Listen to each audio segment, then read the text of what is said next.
Saudações do crente docente, está no ar o CDcast, o podcast da sua lição bíblica. Eu sou o professor Ivan Lessa e nós estamos estudando a revista Discipulado 1, Caminhando com Jesus, da editora Central Gospel. Hoje eu quero conversar com vocês sobre a lição de número 12, que tem por título O Evangelismo e as Armas Espirituais. Mas antes de começar, eu quero pedir para você que nos acompanha aí nesse momento, divulgue o trabalho realizado pelo crente docente. Para isso, você só precisa se inscrever no canal, deixar o seu like e acionar o sininho para ficar por dentro de todas as novidades. Vamos lá? Você faz isso para a gente? Obrigado, contamos com você. Quero aproveitar também para agradecer ao professor Edivanei pela rica oportunidade e a incentivar você, amigo ouvinte, você que é novo convertido, está começando a caminhar com Jesus, olha, aproveite esse momento para aprender, para conhecer um pouco mais sobre Jesus, a sua palavra, para que você possa crescer em graça e no conhecimento de Cristo, tá bom? É muito bom ter você aqui com a gente. Vamos lá, vamos dar início então à nossa lição? Beleza? Você está com a sua Bíblia aí? Então, você fica com a Bíblia aberta porque a gente vai ler Bíblia um bocado. O novo convertido tem que começar a aprender a manusear a Bíblia. Para lá e para cá, onde é que eu acho os livros? Fica tranquilo que aos poucos você vai pegando o jeito. Enquanto você não está acostumado, usa o índice que vai dar tudo certo, tá bom? Vamos lá. A nossa leitura bíblica está lá no livro de Atos, capítulo 16, versículo do 1 ao 10. Eu vou ler aqui, você pode acompanhar na sua Bíblia, tá bom? Vamos lá. Atos 16, do 1 ao 10 diz assim: Paulo foi para Derbe e depois a Listra, onde havia um jovem discípulo chamado Timóteo. A mãe dele era uma judia convertida e o pai era grego.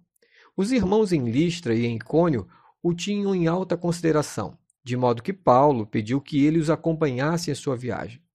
Em respeito aos judeus da região, providenciou que Timóteo fosse circuncidado antes de partirem, pois todos sabiam que o pai dele era grego. Em toda a cidade por onde passavam, instruíam os irmãos a seguir as decisões tomadas pelos apóstolos e os presbíteros em Jerusalém. Assim, as igrejas eram fortalecidas na fé e cresciam em número a cada dia. Em seguida, Paulo e Silas viajaram para a região da Frígia e da Galácia, pois o Espírito Santo os impediu de pregar a palavra na província da Ásia. Então, chegando à fronteira da Mísia, tentaram ir para o norte, em direção a Bitínia, mas o Espírito de Jesus não permitiu. Assim seguiram a viagem pela Mísia até o porto de Troade. Naquela noite, Paulo teve uma visão, na qual um homem da Macedônia em pé lhe suplicava: venha para a Macedônia e ajude-nos. Então, decidimos partir de imediato para a Macedônia, concluindo que Deus nos havia chamado para anunciar ali as boas novas. O nosso textuário está lá em 1 Coríntios, capítulo 16, verso 13, que diz: estejam vigilantes, mantenham-se firmes na fé, sejam homens de coragem, sejam fortes. Eu quero começar essa lição com uma pequena ilustração. Havia um lugar onde um grupo com 5 mendigos, pessoas em situação deplorável, famintos, tentavam sobreviver pedindo esmolas. Então, um deles começou a vagar sem rumo e se distanciou do grupo à procura de comida. Em um determinado lugar, bem longe dos demais, ele se aproximou de uma pessoa e pediu ajuda. Compadecido, o estranho lhe deu aquilo que tinha em mãos, uma sacola com uma boa quantidade de pães. Agradecido, o homem se assentou e comeu até não poder mais. Que alegria! Há tempos ele não comia tanto. Porém, lá pelo 10º pão, ele lembrou dos seus companheiros, que estavam famintos. Ele olhou para a sacola e viu que havia ali pão bastante para todos. Então ele tomou uma decisão, se levantou e foi na direção oposta, preferindo guardar tudo para si. Você deve ter pensado: nossa, que muquirana que esse mendigo é. Ele devia ter compartilhado o pão com os demais. Sim, você está correto. Só que a atitude desse homem, ela não é uma atitude simplesmente egoísta, vai muito além. Por quê? Porque ela demonstrou uma tremenda falta de amor ao próximo, já que ele sabia exatamente o que os outros estavam sentindo. Ele também passou fome junto deles. Ele dividia as mesmas dores, as mesmas angústias. No entanto, ele escolheu não compartilhar o bem que recebeu. É exatamente isso que acontece quando um crente em Jesus não compartilha com seus parentes, vizinhos, colegas de trabalho ou com qualquer outra pessoa o pão da vida, que é Cristo, o poderoso e transformador Evangelho de Jesus. Minha intenção aqui nessa lição hoje é te conscientizar sobre a real importância e a urgência da necessidade de pregar o Evangelho a toda e qualquer criatura. Aí você pergunta, mas afinal, Ivan, o que é Evangelho? Vamos lá. A origem é do grego evangelion, que significa boa nova, boa notícia. Sua origem vem de uma prática muito antiga, muito antes da igreja existir, antes que Cristo viesse à Terra, que acontecia quando um rei ele ganhava uma guerra, alguma notícia boa tinha que ser entregue ao povo, então um arauto ia correndo pela cidade a cavalo ou a pé e ele ia gritando, Evangelion, Evangelion, boa notícia, e anunciava ao povo a chegada dessa boa notícia, como, por exemplo, o fim de uma guerra. Para nós cristãos, evangelho significa a boa notícia da salvação por meio de Cristo. É o que diz Lucas no capítulo 2, versículos 10 e 11. Mas o anjo lhes disse, não tenham medo, estou lhes trazendo boas novas ou boas notícias de grande alegria, que são para todo o povo. E que boas notícias são essas? Hoje, na cidade de Davi, lhes nasceu o Salvador, que é Cristo, o Senhor. Era o anjo anunciando aos pastores que Jesus havia nascido. Jesus, falando aos seus discípulos, os conclamou e ele também nos conclama a que todos sejamos pregadores dessa boa notícia. Esse chamado de Jesus é denominado de a Grande Comissão e ela está registrada no Evangelho de Mateus, Mateus capítulo 28, versículo 19 e 20 diz assim, portanto, vão e façam discípulos de todas as nações, batizando-os em nome do Pai, do Filho e do Espírito Santo. Ensine esses novos discípulos a obedecerem todas as ordens que eu lhes dei. E lembrem-se disso, estou sempre com vocês até o fim dos tempos. Percebeu que esse texto ele é bem mais amplo, porque ele mostra para a gente que evangelizar, essa grande comissão, vai muito além de simplesmente apresentar o evangelho, de apresentar a boa notícia, mas inclui também discipular, que é ensinar o novo convertido os princípios da fé e orientá-lo, estimulando-o a que se batize. Aqui, nesse versículo, está resumida a missão da igreja. Sim, a igreja tem uma missão. Só que para a gente poder entender isso, a gente precisa voltar no tempo, lá para o livro do Gênesis, no Jardim do Éden, onde a gente vai descobrir que Deus tem uma missão. Eita, Ivan, agora você embolou minha cabeça, a igreja tem missão, Deus tem missão. Calma, fique tranquilo que você vai entender. Quando o homem pecou e se afastou de Deus, lá no Jardim do Éden, o próprio Deus apresentou um plano para restaurar essa comunhão que foi perdida. Está lá em Gênesis 3,15. Diz assim, farei que haja inimizade entre você, quer dizer, a serpente, e a mulher, que é Eva, entre a sua descendência e a descendência dela. Ele lhe ferirá a cabeça e você lhe ferirá o calcanhar. Deus aqui está falando com a serpente, proferindo a maldição para a serpente, dizendo que no futuro haveria alguém que feriria a cabeça da serpente, enquanto a serpente lhe feriria o calcanhar. Quando Jesus morre, é a ideia de que a serpente lhe feriu o calcanhar. Mas quando Jesus ressuscita, então Jesus está ferindo a cabeça da serpente. O texto está falando que Jesus viria para restaurar a comunhão que foi perdida. Essa é a missão de Deus. Deus quer restaurar a comunhão entre ele e o homem. Você vê isso lá em Lucas 19:10, que diz, porque o Filho do Homem veio buscar e salvar o que se havia perdido. Ou seja, Jesus veio para cumprir a Missio Dei, a missão de Deus. Quando entendemos que a missão de Deus nasce logo após a queda do homem, ou seja, muito antes da igreja existir, entendemos que Deus não criou a missão para a igreja, mas edificou sua igreja para o cumprimento da missão.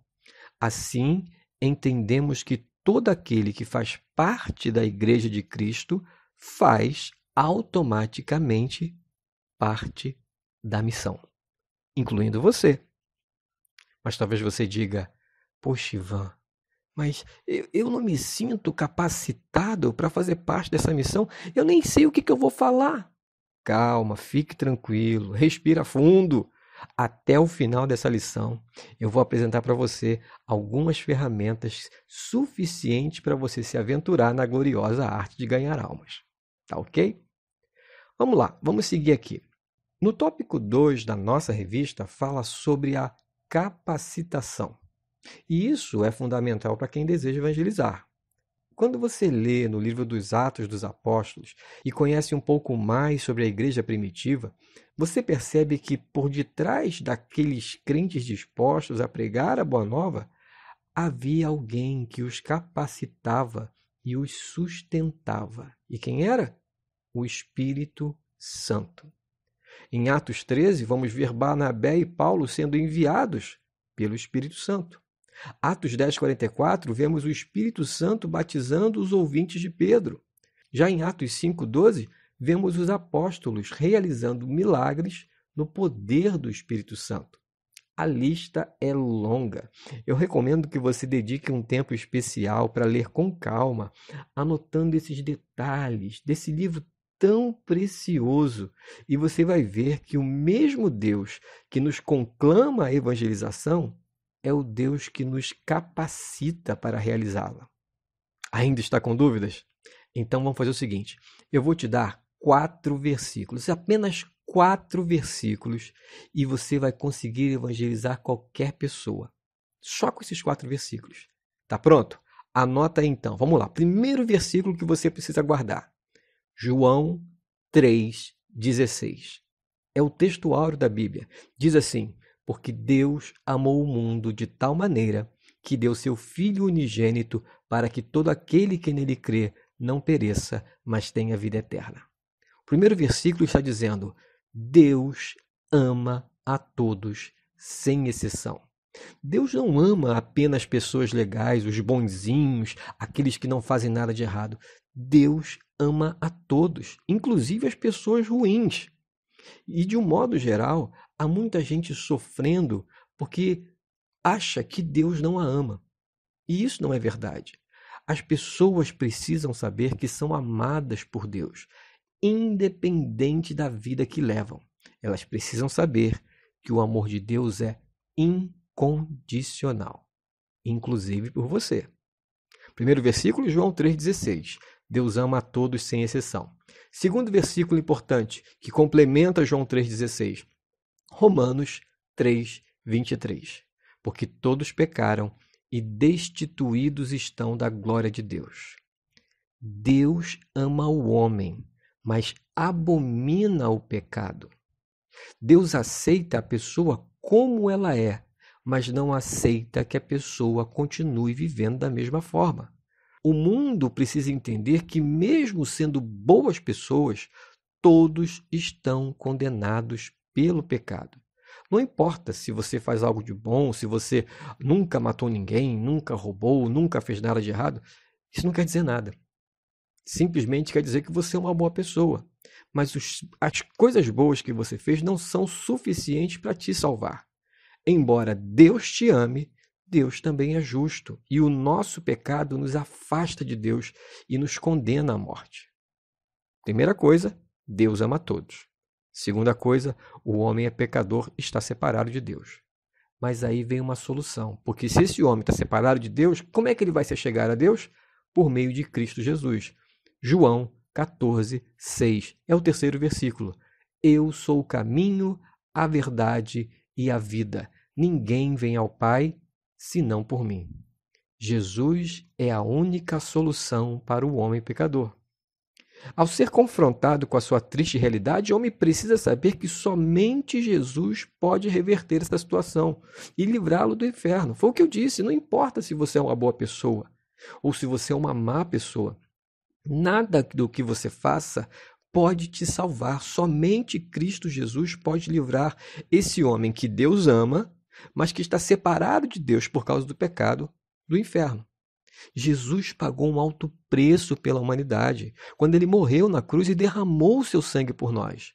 Nesse momento, todos os nossos pecados foram perdoados e fomos reconciliados com o Pai. Primeiro versículo, João 3,16. Deus ama a todos incondicionalmente. Segundo versículo, Romanos 3,23. Deus pode até amar, mas todos os pecados estão destituídos da glória de Deus. Terceiro versículo, João 14,6. Jesus é a única solução para redimir esse homem pecador. E para fechar o quarto versículo, que é, uma vez que você aceita Cristo, a sua vida muda, segundo aos Coríntios 5,17. Se alguém está em Cristo, nova criatura é. As coisas velhas já passaram, eis que tudo se fez novo. Essa é a maravilha do Evangelho, a boa nova de Cristo, de que esse homem que Deus ama, essa pessoa que Deus ama tanto, ele é pecador, está condenado ao inferno, é indigno. No entanto, o amor de Cristo o alcança, o regenera, o salva e ele se transforma numa nova criatura. Tudo é novo, tudo mudou. Quando um servo de Deus apresenta essas verdades ao incrédulo, o Espírito Santo toca no coração dessa pessoa e o convence do pecado, da justiça e do juízo. Glória a Deus! 4 versículos poderosos que podem salvar vidas.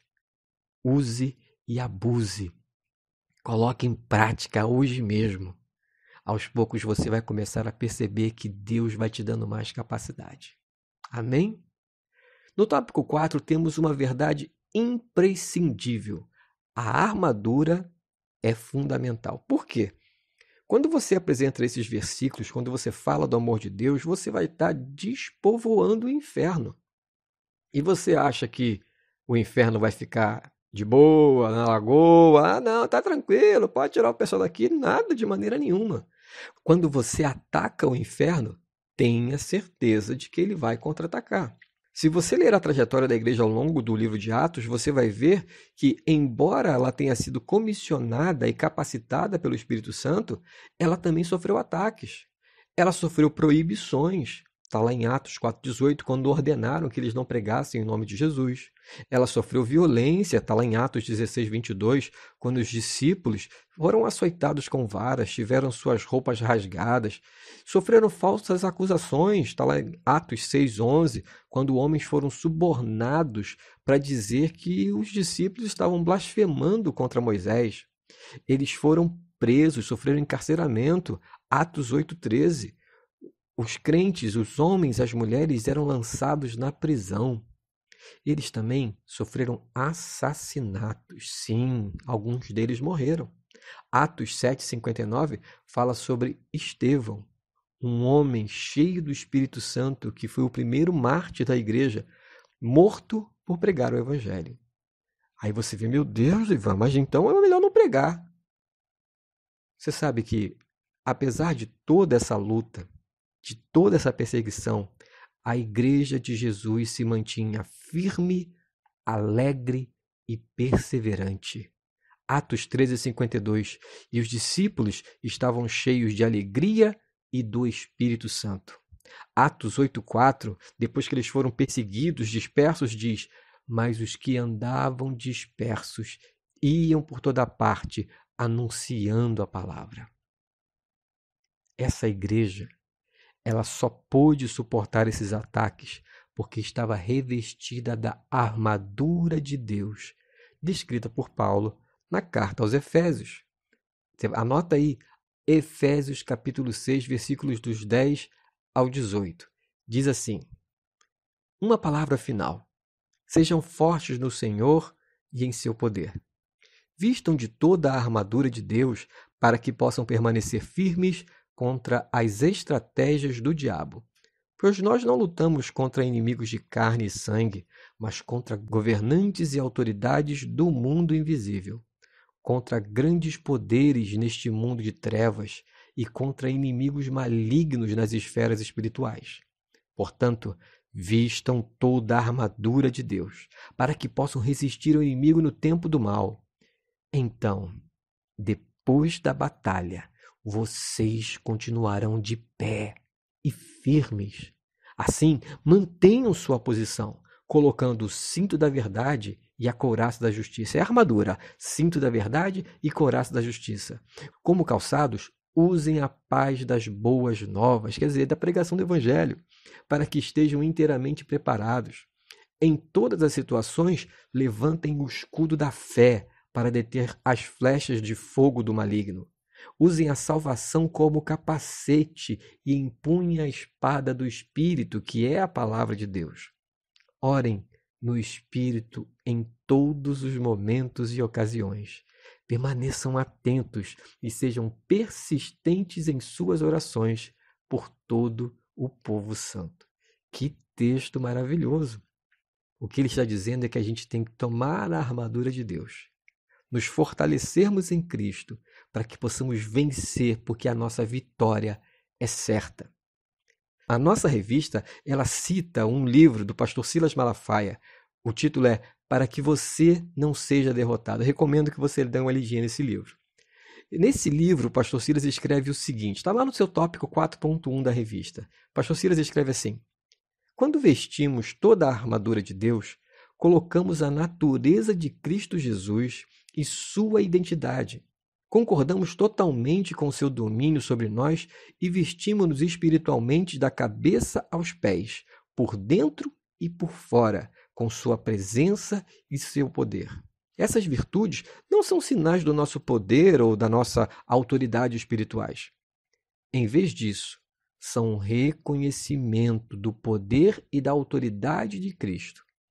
Essas peças da armadura não têm a ver conosco ou com o que podemos fazer para nos proteger. Não, elas têm a ver com Jesus e o seu poder. Colocar toda a armadura de Deus tem a ver com estar em Cristo. Guarde isso. Estar em Cristo é o segredo de uma igreja triunfante, disposta a guerrear contra o inferno para resgatar os perdidos. Estar em Cristo. Lembram lá do mendigo do início da nossa aula? Pois bem, ele é uma representação de um crente sem amor pelas almas.